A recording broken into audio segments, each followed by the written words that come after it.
आखिर लाखों अभ्यर्थी और 87,000 पदों की जो वैकेंसी आई है, उसमें कई चीज़ें सामने आई कि बैकलॉग सीट को जोड़ने की बात हो रही थी। क्या बीपीएससी के अंदर से भी कहीं कुछ चल रहा है क्या? क्या बीपीएससी के शिक्षा विभाग में जिस प्रकार से टीआरई 3 की परीक्षाएं हुई, पेपर लीक हुआ और पेपर लीक के बाद आपको याद होगा कि लगभग 300 लोगों की गिरफ्तारी हुई। क्या डोमिसाइल सर्टिफिकेट फर्जी बनाकर बहाल हुए, उनको बहाल किया जा रहा है? क्या बैकलॉग सीटों का जो आकलन है, क्या बीपीएससी को मिला है कि नहीं मिला है? नमस्कार, आप देख रहे हैं लाइव सीरीज। मैं हूं आपके साथ रोहित। आपको बता दें कि बीपीएससी टीआरई 3.0 शिक्षक भर्ती परीक्षा का देखिए रिजल्ट आना बाकी है। लेकिन देखिए, जो भी छात्र थे, जो परीक्षार्थी थे, जो शिक्षक अभ्यर्थी थे, जो इस परीक्षा में शामिल हुए थे, देखिए उनके मन में सवाल एक ही है कि आखिर रिजल्ट कब तक आएगा। और ऐसे में देखिए, आज छात्र नेता सौरभ खूब बड़ा के बीपीएससी आयोग पर और पूछ रहे हैं कि आखिर रिजल्ट में इतना देरी क्यों हो रहा है। आयोग बताए कि कब तक रिजल्ट जारी होगा। क्या कुछ कह रहे हैं छात्र नेता सौरभ, सबसे पहले आप उनका पूरा बयान सुनिए। शिक्षक बहाली के मुद्दे पर कई चीज़ें अब सामने आ गई है कि बीपीएससी टीआरई 3 के जो रिजल्ट के प्रकाशन में है उसमें देरी क्यों हो रही है। तो जहाँ तक छात्र अभ्यर्थी लगातार प्रयास कर रहे थे और परीक्षा के बाद जिस तरह की चीज़ें सामने आई, कट ऑफ जारी किया गया तमाम शिक्षकों के साथ, उसके बाद लगातार ये बात हो रही थी कि जो कट ऑफ है उसमें प्रोविजनल कट ऑफ के बाद उसका आंसर की जारी हुआ और अभी लगभग 1 to 5, 6 to 8 और 9, 10 के आंसर की जो है वो जारी हो गए हैं। 11, 12 के आंसर की में भी मतलब लगता है कि 14 या 15 तक जारी होने की उम्मीद है। और सारी चीज़ों पर जिस तरह के शिक्षक बहाली में लगातार प्रश्न उठ रहे थे कि रिजल्ट कब आएगा, तो जाहिर सी बात है कि जब प्रोविजनल आंसर की जारी होता है, फाइनल आंसर की जारी होता है और आंसर की जारी होने के बाद ही वो जो है रिजल्ट बनने की प्रक्रिया में चली जाती है। अभी बात हो रही है कि तीसरे फेज पर आखिर इस तरह की संशय क्यों बनी हुई है। आखिर लाखों अभ्यर्थी और 87,000 पदों की जो वैकेंसी आई है, उसमें कई चीज़ें सामने आई कि बैकलॉग सीट को जोड़ने की बात हो रही थी कि टीआरई 1 टीआरई 2 के जो बचे सीट है उसको टीआरई 3 में जोड़ा जाएगा। कई चीज़ें हैं। जिला शिक्षा पदाधिकारी को चिट्ठी भेजा गया बीपीएससी और शिक्षा विभाग से कि हमको रिमाइंडर दीजिए।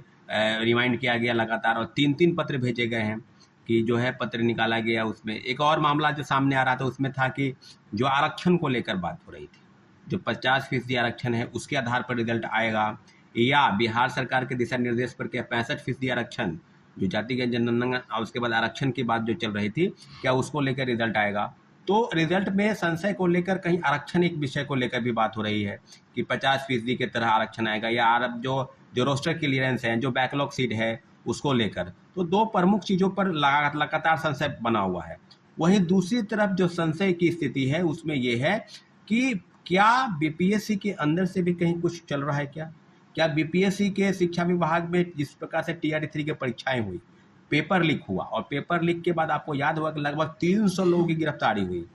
टीआरई 3 में पेपर लीक के संदर्भ में जो चीज़ें सामने आ रही थी और जो पूर्व चेयरमैन थे वो लगातार डंका पीट रहे थे कि पेपर लीक किसी भी हाल में नहीं होने देंगे। टीआरई 3 का पेपर लीक हो गया। टीआरई 3 के पेपर लीक में जो चीज़ें सामने आई है उसमें तो अब स्पष्ट हो गया है कि अभी तक जो मुख्य आरोपी कौन है, क्योंकि बीपीएससी के द्वारा जो प्रश्न पत्र बनाए गए और जिस एजेंसी को प्रश्न पत्र ठेका दिया गया छापने का जिम्मा, उसके बाद बीपीएससी के अंदर से बिना क्यूआर कोड लगे प्रश्न पत्र उन लोगों के पास से बरामद हुए। वो सर्वेयर हाउस में जा रहे थे, वहाँ से परीक्षा केंद्र पर जाने के दौरान आउट हुआ। कई चीज़ें सामने आई, परंतु आर्थिक अपराध इकाई ने बीपीएससी को कई पत्र लिखे हैं क्योंकि हमको किन किन लोगों के पास सूचनाएं रहती है, बीपीएससी के किन किन अधिकारियों के पास प्रश्न पत्र छपवाने का, उसको टेंडर नोटिस जारी करने का या किन किन लोगों को सारी चीज़ें उन लोगों के पास जानकारी रहती है। तो इन सब चीज़ों की जानकारी के हवाले से जो चीज़ें सामने आई है उसमें पूरी तरीके से अब ये बात सामने आई है कि अभी तक बीपीएससी ने आर्थिक अपराध इकाई को कोई भी जवाब नहीं दिया है और लगातार ये बात दबाव बनाया जा रहा है कि हमको जवाब चाहिए। और आर्थिक अपराध इकाई टीआरई 3 के जो भंडाफोड़ है उसमें कई लोगों के नाम आए। नीट पेपर लीक के कांड के जो डॉक्टर संजीव है, उनका संजीव मुखिया, उनका बेटा डॉक्टर शिव जो पीएमसीएच का छात्र रहा है, इन सारे लोगों की बड़े बड़े रैकेट जो है बिहार से झारखंड, उड़ीसा, मध्य प्रदेश, राजस्थान, दिल्ली यानी शिक्षक बहाली में जो फर्जीवाड़ा बड़े पैमाने पर हुआ उसके जो अलग ही बात है। सीटेट वाले फर्जी तरीके से बहाल हो गए हैं, वो बात चल रही है। तो जो चीज़ें अब सामने आ रही है कि क्या डोमिसाइल सर्टिफिकेट फर्जी बनाकर बहाल हुए उनको बहाल किया जा रहा है, क्या बैकलॉग सीटों का जो आंकलन है क्या बीपीएससी को मिला है कि नहीं मिला है, लगातार रिमाइंडर शिक्षा विभाग और बीपीएससी की तरफ से भेजा जा रहा है। तो साथियों, पूरी तरीके से अब इस बात को आश्वस्त हो जाइए, और लगातार अब बातें चल रही है कि अक्टूबर लास्ट तक जो है रिजल्ट निकालने की प्रक्रिया में है। 11-12 के जो है फाइनल आंसर की वो जारी होने की स्थिति में बीपीएससी कब होगी ये बताने की जरूरत है बीपीएससी के अधिकारियों को। और जिस प्रकार से TRE 1 और TRE 2 में बड़े पैमाने पर फर्जीवाड़ा हुआ, हड़बड़ी में क्रेडिट लेने का जो होड़ था कि हमने लोगों को नौकरी दी, और बिहार सरकार भी लगातार कह रही थी कि हम लगभग 2 लाख लोगों को नौकरी लगभग 3 महीने में दे दिए। बिल्कुल आप दे दिए, लेकिन परीक्षा के 2-2.5 महीने बीत गए, 3 महीने लगभग बीतने वाले हैं, और अभी तक जो है कोई विशेष इस बारे में कि रिजल्ट का प्रकाशन कब होगा, आने वाले समय में क्या किस तरह की चीज़ें सामने आएगी, तो सब चीज़ों पर अब बिल्कुल अब स्पष्ट हो गया है कि ये लोग बैकलॉग सीट का जो ढोंग रच रहे हैं कि हमको सीट का आकलन, अरे बड़े पैमाने पर जो फर्जीवाड़ा हुआ है उसका भी तो आकलन करके अप्लाइए।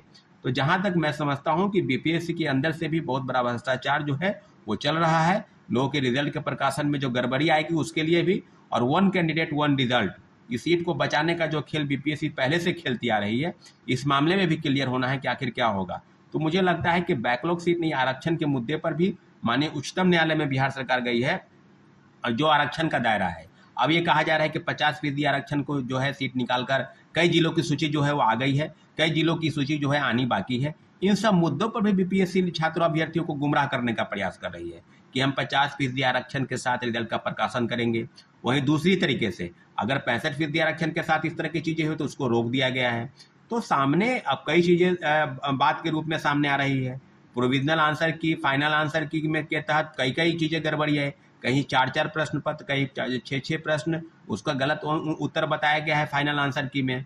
तो सारी चीज़ों पर बीपीएससी के पहले से जो स्थिति बनी हुई थी भ्रष्टाचार में लिप्त बीपीएससी, आज भी वही स्थिति है कि क्या रिजल्ट के प्रकाशन में देरी के पीछे कहीं भ्रष्टाचार का एक बू तो नहीं आ रही है, कहीं छात्रों अभ्यर्थियों को गुमराह करने का प्रयास बैकलॉग सीट और रिजर्वेशन के आधार पर तो नहीं है। मुझे लगता है कि बीपीएससी को इन सारे बिंदुओं पर आकलन करके उसका जवाब देना चाहिए, और जो गड़बड़ी 50% आरक्षण के तहत रिजल्ट निकालना या 65% के आरक्षण और बैकलॉग सीट, जहां तक हम लोग का डिमांड था 1 कैंडिडेट 1 रिजल्ट, और पूरक परिणाम के लिए जो TRE 1 और TRE 2 में दोनों में बाकी सीट थी, उसके लिए माननीय उच्च न्यायालय में भी याचिका दायर हुई, आदेश भी आया, उसका भी अब पालन नहीं हो रहा है। यहाँ तक कि बिहार सरकार इन सारे मामलों को लेकर, पूरक परिणाम को लेकर कोर्ट में भी चली गई है। तो और कोर्ट के आदेश की अवहेलना भी आप समझ सकते हैं। तो अभी आपने देखा जो छात्र नेता सौरभ हैं, देखिए साफ साफ कह दिया कि रिजल्ट में देरी हो रहा है, इसका मतलब कि अंदर ही अंदर बड़ा खेल चल रहा है। साफ साफ कहते दिख रहे हैं कि आयोग को स्पष्ट करना चाहिए, आयोग को बताना चाहिए कि आखिर रिजल्ट में इतना देरी क्यों हो रहा है, और रिजल्ट आएगा भी तो आखिर कब तक आएगा, क्योंकि जो अभ्यर्थी हैं वो रिजल्ट का इंतजार कर रहे हैं। और भी क्या कुछ कहना था, आपने तमाम चीज़ें इस वीडियो में देखी है। बस इसी तरह की तमाम खबरों से तब मेरे साथ जुड़े रहें, तब तक के धन्यवाद।